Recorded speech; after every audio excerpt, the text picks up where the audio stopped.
And this is an interesting one. Just thinking about the dating process and getting to know someone a bit better.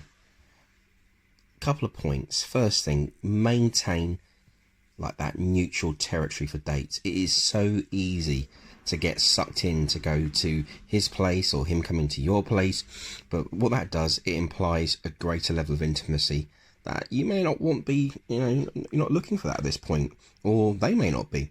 But the thing about it is, once you get into that type of area, either your place or theirs, these primitive feelings of sexual desires, they are there and they need to be put under control if you're going to try and develop anything that's going to last.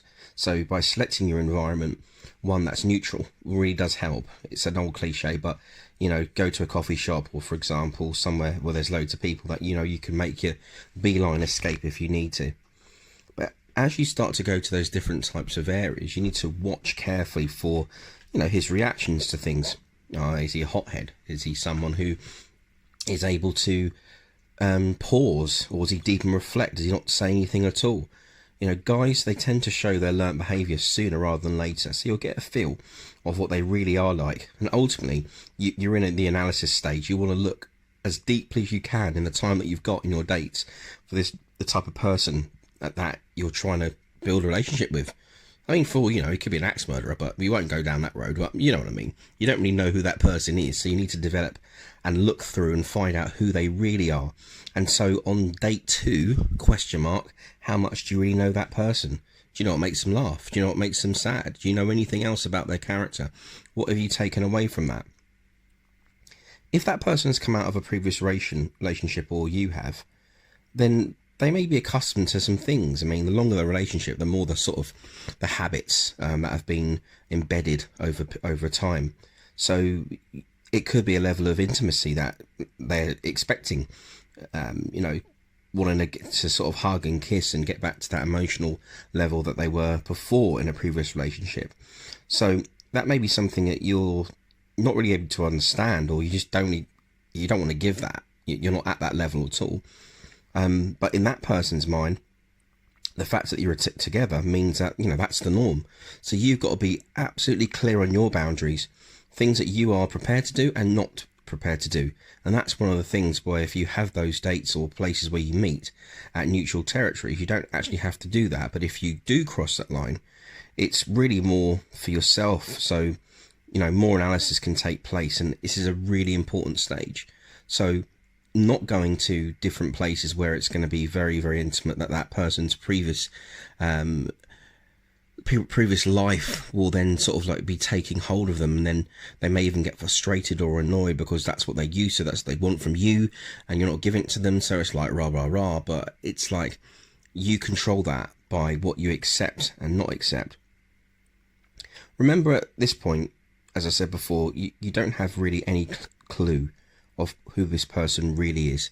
You may have got an idea of their sense of humour, and that may click, that may have even drawn you to that person in the beginning, but you need to be paying attention to the mannerisms, the things they say, how they say it, what they do.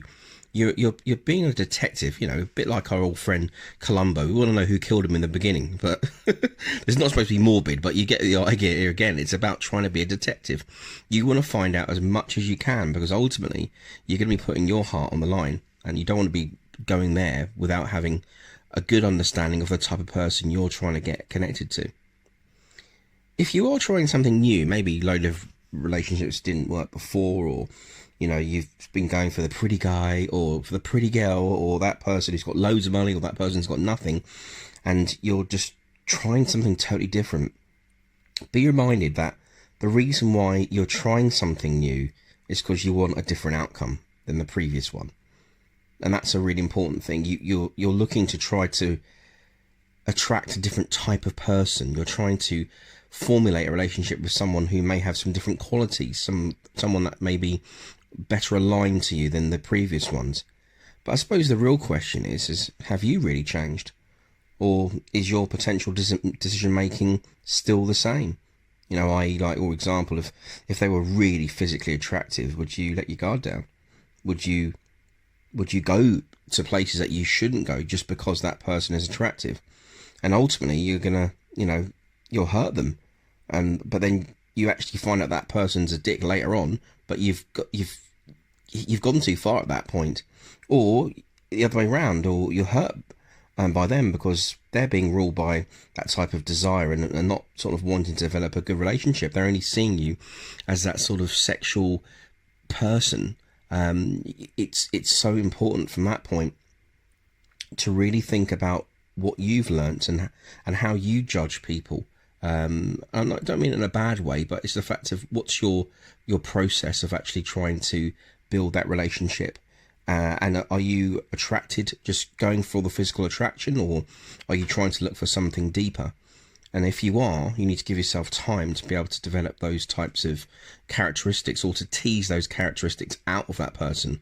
E.g., more dates equals more information. More information gives you a better point to actually make a decision whether this person is that axe murderer or not. Or a very nice person, obviously. Just feeling a bit morbid tonight. Change your mindset. Slow down. Watch the signs and be honest and deliberate. Always give yourself space to watch, note and learn. Study the person as you're potentially playing with their heart and yours. So to wrap up, a couple of questions. I want you to answer these. Really think about this. What have you learned from the dates so far about you? Are you doing exactly the same thing, just with a different person? Are you more open or more closed? Are you going with big barriers, or are you going really open? What have you learned about yourself in these dates you've had so far? What process do you go through in your mind when you prepare for your first date? Is it sort of like, I got to be TikTok level? Or, are you just going the way you are? What do you do? What's your process? Has that changed from any other relationships, or is it much more different now? Do you feel confident to introduce yourself? The real you. Just remember, this person is a prospective date. Do they get to see you, or is that something you're hiding until later? If so, remember, if they're doing the same thing, you will be analysed as well. And you have learnt things that have happened, and you're going to be reacting in certain ways. It can work on the other foot as well. And you may find that person may not really want to be around you because you seem to be fake. It's a hard thing to show yourself, really, but that's how you're going to start to develop really good relationships, or attract people who are honest. Next question for you. What's your take on intimacy when starting to get to know somebody? For example, like kissing or touching, hugging. Do you have boundaries? And what are your expectations? Are you expecting to say, oh, no touching on the first date, but second date it's like, hey, it's all good? Or are you trying to think about a different way of how you operate? I'm not going to give you any answers for this one, but I need you to consider what you are trying to attract.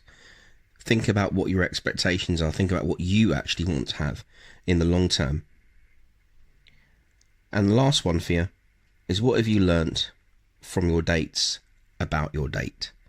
This is the point now when you can start to really put them down on paper. Actually get a book, actually write down, think about their characteristics. Are these the characteristics that you would like? Because to be honest, this is only stage one. If that person has all the things that you're looking for, generally speaking, only then you're going to start opening up. And hopefully from that point, you may be able to get into a really good relationship with this person. So, it's either one. Who knows?